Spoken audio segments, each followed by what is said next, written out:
तर आता पाहूयात मुंबई फास्ट. ऑपरेशन टायगर संदर्भात उदय सामंत यांनी मोठं वक्तव्य केलेलं आहे. ऑपरेशन टायगर 1, 2, 3 वर थांबणार नाही. ऑपरेशन भरपूर होणार आहे. तसंच अनेक नगरसेवक आणि महाविकास आघाडीचे अनेक आमदार आमच्या सोबत यायला तयार असल्याचंही त्यांनी यावेळी सांगितलेलं आहे. एकनाथ शिंदेंवर बोचरी टीका करणाऱ्या कन्हैया कुमारला शिवसेनेनं प्रत्युत्तर दिलंय.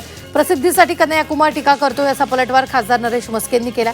दरम्यान एकनाथ शिंदेंकडे स्वतःचा राजकीय स्वाभिमान उरलेला नाही अशी जहरी टीका कन्हैया कुमारनं शिंदेंवर केलेली होती.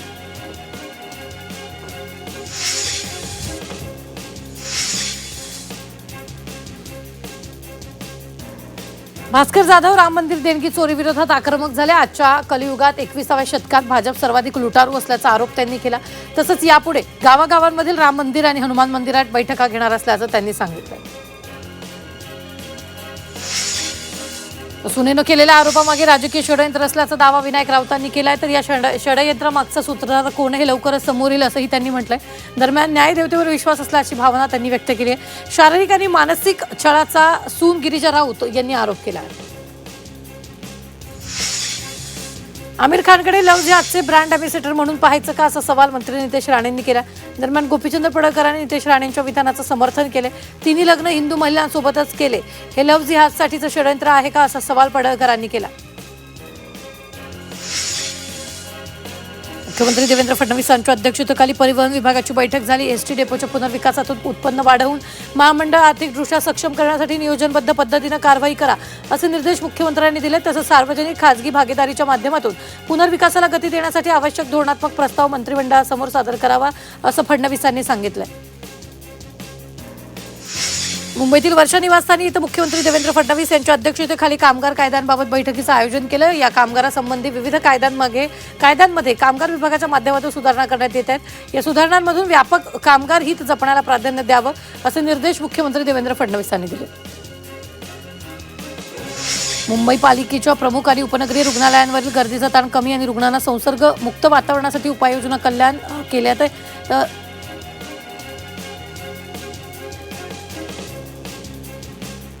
उपाययोजना केल्यात. पालिकेच्या रुग्णालयांमध्ये एक रुग्ण एक नातेवाईक पद्धती लागू करावी आणि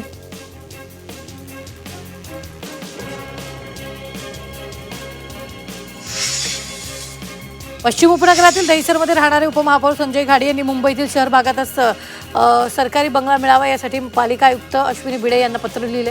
दहिसर ते महापालिका मुख्यालय गाठण्यासाठी काही तास लागतात. हा वेळ वाचवून बैठका नागरिकांच्या गाठीभेटी घेता याव्यात यासाठी भायखळ्यातील राणीबाग परिसरातील अतिरिक्त आयुक्तांच्या बंगल्याची मागणी संजय घाडी यांनी केली आहे.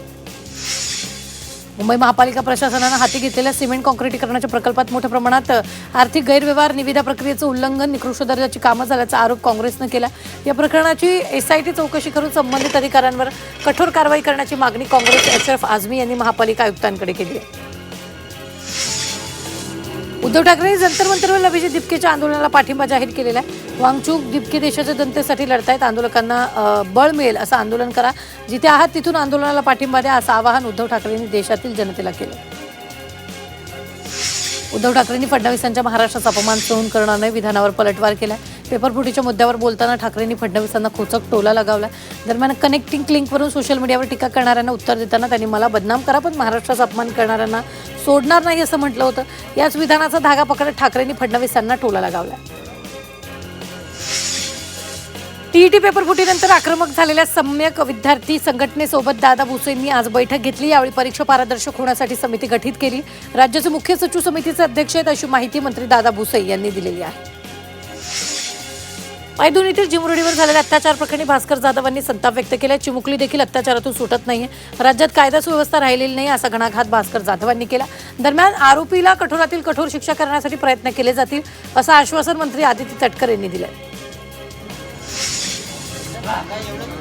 लाडकी बहीण योजनेतून 90 लाखांपेक्षा जास्त महिलांची नावं वगळण्यात आली. ई-केवायसी प्रक्रियेनंतर सुमारे 80 लाख नावं वगळण्यात येत असल्याचं सरकारच्या वतीनं 1 महिन्यापूर्वी जाहीर करण्यात आलं. ताज्या आकडेवारीनुसार ही संख्या आता 92 लाखांवर गेली आहे. मूळ लाभार्थी संख्या 2.4 कोटी होती. त्या तुलनेत ही घट सुमारे 38%. लाडकी बहीण योजनेतून महिलांची नावं वगळल्याप्रकरणी मंत्री आदित्य तटकरे यांनी प्रतिक्रिया दिली. बीड जिल्ह्याची लोकसंख्या 32 लाख, यातील 28 लाख लाडक्या बहिणी कशा काय अपात्र होऊ शकतात असा प्रश्न आदित्य तटकरे यांनी उपस्थित केला. याचं ई-केवायसी केलेल्या कोणत्याही महिलांना अपात्र केलेलं नाही असं आदित्य तटकरे यांनी स्पष्ट केलं. रोहिणी खडसेंनी लाडकी बहीण योजनेवर सरकारवर टीका केली. लाडक्या बहिणीचा खर्च 26,000 कोटींवरून 33,000 कोटींवर गेला. आता तुम्हाला लाडक्या बहिणीचा खर्च दिसतोय का असा प्रश्न रोहिणी खडसेंनी उपस्थित केला. ठाण्यातील ईस्टर्न एक्सप्रेस हायवेवरील 3 हातनाका परिसरातील फूट ओव्हरब्रिजवर वाढदिवसाचा बॅनर लावण्यात आला. मात्र ब्रिज खालून जाणाऱ्या वाहनावर बॅनर पडल्यानं दुखापत झाली. दरम्यान हा बॅनर फूट ओव्हरब्रिजवर कोणाच्या परवानगीने लावण्यात आला असा प्रश्न उपस्थित होतो. बॅनर पडल्यानंतर शिवप्रताप सेनेचे अध्यक्ष सुनील चौधरी यांनी माफी मागितली. कार्यकर्त्याकडून लावण्यात आलेल्या बॅनरमुळे घडलेली ही घटना अत्यंत दुर्दैवी आहे. त्या दुचाकीस्वार प्रवाशाची माफी मागतो अशा शब्दात चौधरी यांनी भूमिका मांडली. ठाणे इंटिग्रल रिंग मेट्रो प्रकल्पामुळे शहराच्या वाहतूक व्यवस्थेत मोठा बदल अपेक्षित असला तरी त्यासाठी पर्यावरणालाही मोठी किंमत मोजावी लागणार आहे. प्रकल्पासाठी 5,380 खारपुटी 303 झाडं हटवावी लागणार आहेत. त्यामुळे प्रकल्प परिसरातील 3,214 वृक्षांवर परिणाम होण्याची शक्यता आहे. प्रेयसीची माफी मिळवण्यासाठी भर स्टेशनमध्ये तरुणांनी लोटांगण घातल्याचं दिसून आलं. मुंबईच्या बोरिवली रेल्वे स्थानकात हा हाय व्होल्टेज ड्रामा पाहायला मिळाला. प्रेयसीची माफी मिळवण्यासाठी तरुणांना सर्वांसमोर तिच्या पाया पडत लोटांगण घातलं. या प्रकारामुळे काही काळ स्थानकावर बघ्यांची मोठी गर्दी झाली. म्हणून रेल्वे स्टेशनवर एसी लोकलमधील एसी बंद झाली. एसी लोकल 10 मिनिट बंद झाल्यानं काही प्रवाशांना श्वास घेण्यास त्रास झाला. त्यामुळे 3 महिला बेशुद्ध झाल्याची माहिती आहे.